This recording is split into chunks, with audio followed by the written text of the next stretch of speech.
I hope you are doing well. Today we'll talk about how to fix or how to solve the problem of you don't have permission to access on the application of Rapid TV. We click on settings.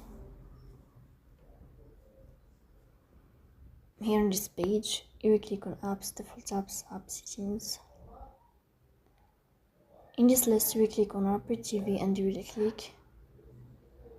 Then this page of app info, you will click on first stop and you will click OK. Here you will enter to storage. Then you will click on clear cache. In the end, you will turn off your phone and you will wait a moment to restart your phone again to fix that problem. So that's all. Don't forget to support us by like and subscribe.